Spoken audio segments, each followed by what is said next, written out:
नाशिकच्या पंचवटीत jogging track असलेल्या Shrikrishna garden समोर साकारलाय 7 मजली देवीदास हाईट प्रकल्प। मग येताय ना आजच आपला फ्लॅट बुक करायला देवीदास हाईट्स मध्ये।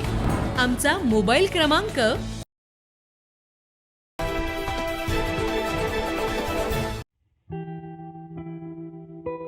महाराष्ट्र राज्याचे मुख्यमंत्री अजित पवार यांच्या विमानाचा आज सकाळी 9:15 वाजता बारामती जवळ एका शेतात अपघात झाला। यामध्ये उपमुख्यमंत्री अजित पवार यांच्यासह 5 जणांचा दुर्दैवानं मृत्यू झाला। या घटनेनं अवघा महाराष्ट्र हळहळलाय।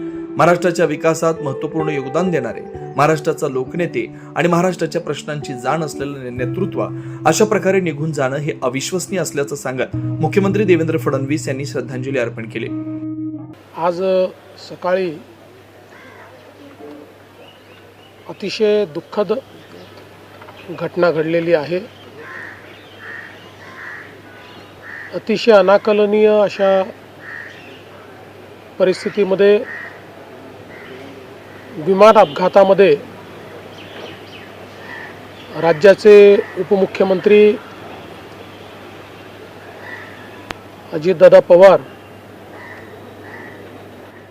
यांचं दुःखद निधन झाल्याची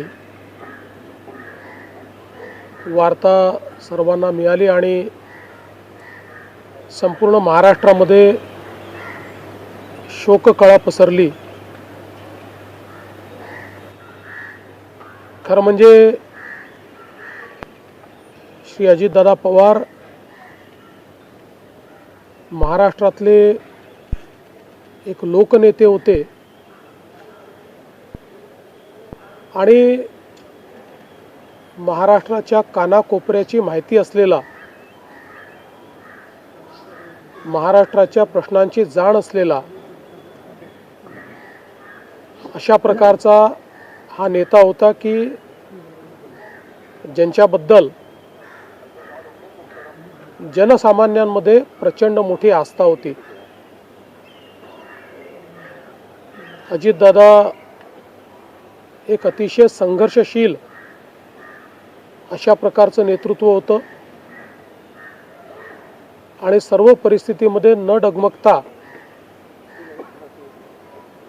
पुढे जाणारं अशा प्रकारचं व्यक्तिमत्व होतं। राष्ट्रवादीचे काँग्रेस पक्षाचे सर्वेसर्वा शरद पवार यांच्यासह खासदार सुप्रिया सुळे, सुनेत्रा पवार या देखील बारामतीत दाखल झाल्यात। सध्या अजित पवार यांचं पार्थिव अंतिम दर्शनासाठी बारामतीमधील एका महाविद्यालयात ठेवण्यात आलंय। उद्या अजित पवार यांच्या पार्थिवावर बारामतीमध्ये अंत्यसंस्कार होणार आहेत। देशाचे पंतप्रधान नरेंद्र मोदी, केंद्रीय गृहमंत्री अमित शहा हे देखील अंत्यसंस्कारासाठी उपस्थित राहणार आहेत। एकूणच अजित पवारांच्या अकाली निधनानं बारामतीसह राज्यभरातून हळहळ व्यक्त केली जाते। सध्या या ठिकाणी अजितदादा अमर रहे, अजितदादा परत या अशा जोरदार घोषणाबाजी कार्यकर्त्यांकडून केली जाते।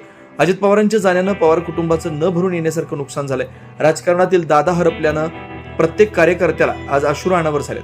अशा या महाराष्ट्राच्या राजकारणातील दादाला 9 न्यूज महाराष्ट्र वृत्तवाहिनीची भावपूर्ण श्रद्धांजली। 9 न्यूज महाराष्ट्र ब्युरो, नाशिक।